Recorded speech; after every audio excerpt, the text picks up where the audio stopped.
अब घंटों का सफर बाकी है। पाकिस्तान के 12 करोड़ से जायद वोटर्स के पास हक़ रायदही के लिए एक मौका होगा। वो तमाम लोग जो चाहते हैं कि मुल्क में तब्दीली आए, वो तमाम लोग जो ये चाहते हैं कि उनका वोट तब्दीली लाने के लिए इस्तेमाल हो, उन्हें तो वोट डालना ही चाहिए। लेकिन जो लोग ये समझते हैं, और बहुत से लोग हैं वो ये समझते हैं कि जी वोट डालने का फ़ायदा क्या, घर पे बैठे रहो, हुकूमतें खुद बन जाती हैं। तो याद रखिए, कभी भी मैदान छोड़ने की ज़रूरत नहीं है। आपको वोट ज़रूर कास्ट करना चाहिए मुल्क के मुस्तक़बिल के लिए। और अगर आपको शुबा भी है कि आपके वोट के साथ कुछ हेरा फेरी हो सकती है, तो भी जनाब एक शेर मैं आपकी खिदमत में रखता हूँ कि शिकवाए जुल्मत शब से तो कहीं बेहतर था अपने हिस्से की कोई शम्मा जलाते जाते। बहुत सी कोशिशें हो रही हैं, लोगों को डराया जाए, धमकाया जाए। मुल्क दुश्मन अनासर सरगर्म हैं। आज भी दहशतगर्दी के वाक़यात हुए, लेकिन इसके बावजूद पाकिस्तानी कौम पुरअज़्म है कि कल वो इंतखाबात में हिस्सा लेगी। भरपूर इंतखाबात होंगे, लेकिन जो इससे जुड़े सवालात हैं उसके लिए भरपूर पैनल भी हमारे साथ मौजूद है। जनाब प्रोफेसर रसूल बख्श रईस साहब हमारे साथ मौजूद हैं, रशीद साफ़ी साहब हैं, प्रोफेसर डॉक्टर हसन अस्करी साहब हैं, सलमान गनी साहब हैं। आप सबका बहुत बहुत शुक्रिया। जनाब खालिद मसूद साहब भी हमारे साथ मौजूद हैं। सलमान साहब, सबसे पहले तो जो आज मज़मूम एक कोशिश हुई है कि लोगों को डराया जाए, इलेक्शन प्रोसेस में किसी किस्म का खलल डाला जाए, तो पाकिस्तानी कौम तो ऐसी नहीं है कि दहशतगर्दी के आगे घुटने टेक देगी। देखिए मसूद, ये ख़तरात, खदशात, दहशतगर्दी के रुझानात, बेचैनी, मायूसी, बेयकीनी इसीलिए थी कि पाकिस्तान के अंदर जारी जो जमहूरी अमल का तसलसल है वो कायम ना रह पाए। देखिए, दहशतगर्दी की दो इकसाम हैं। एक दहशतगर्दी जो मुसलसल हो रही है, एक दहशतगर्दी नई आई इस इंतखाबात के ऐलान के बाद, जिसमें इंतखाबी उम्मीदवारों को, उनके जलसों को, पार्टीज़ के ऑफिसेज़ को टारगेट किया गया। लेकिन ये क्रेडिट पाकिस्तान की पॉलिटिकल फोर्सेस का और पाकिस्तान के रियासती इदारों का है। रियासती इदारों ने भी यकसुई दिखाई कि इलेक्शन होंगे। इस हवाले से 4 रोज़ पहले कोर कमांडर्स मीटिंग का एलामिया बड़ा इंपॉर्टेंट है जी।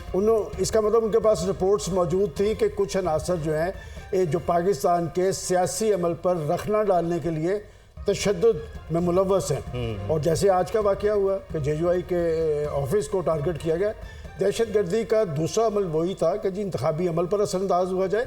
और इंतखाबी अमल पर असरअंदाज कौन होना चाहता था? ये एक मायूस कुन ज़हनियत है, ये एक माइंड सेट है जो ये समझ रहा है। देखें, पाकिस्तान की रियासत ने, पाकिस्तान की हुकूमतों ने मुआशी हवाले से कुछ इक़दाम किए हैं, ठीक है। उसका तसलसल तब कायम रहेगा कि जब पाकिस्तान के अंदर एक इलेक्टेड हुकूमत हो, एक मजबूत हुकूमत हो, उस तसलसल को आगे बढ़ाया जाए। इसलिए एक हमारा बड़ा चैलेंज इस वक्त मुआशी सूरत-ए-हाल है। और मुआशी सूरत-ए-हाल की बहाली और मईशत की तरक्की का इन्हिसार एक यकसुई के साथ है, संजीदगी के साथ है, इस्तेकाम के साथ है। वो इंतखाबात के नतीजे में आएगा। आपने अपने इब्तदाइये में जब वोट की अहमियत की बात की, तो इब्राहिम लिंकन ने कहा था कि ये जो वोट है, तो जो लोग वोट का इस्तेमाल नहीं करते उन्हें रियासत और हुकूमत के मामले में तनकीद की इजाज़त बिल्कुल इजाज़त नहीं होनी चाहिए। बिल्कुल दुरुस्त फरमा रहे खालिद मसूद साहब।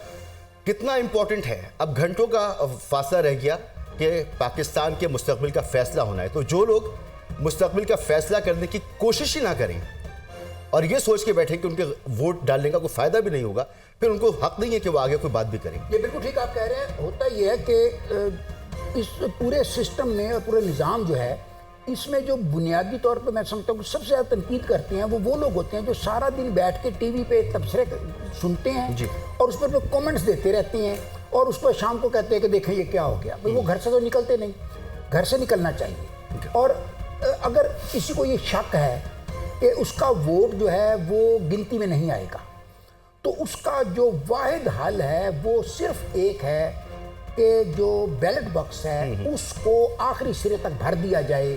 तो मैं समझता हूँ कि तभी अवामी उमंगों के मुताबिक जो है वो रिजल्ट आ सकता है। बिल्कुल डॉक्टर, लेकिन इसके साथ एक छोटी सी अर्ज मैं ये करूँगा कि जब हम ये गुफ्तगू कर रहे हैं ना, तो मुझे एक शदीद मलाल है। वो ये है कि मेरा वोट मुल्तान में है और मैं यहाँ पे बैठा हुआ हूँ।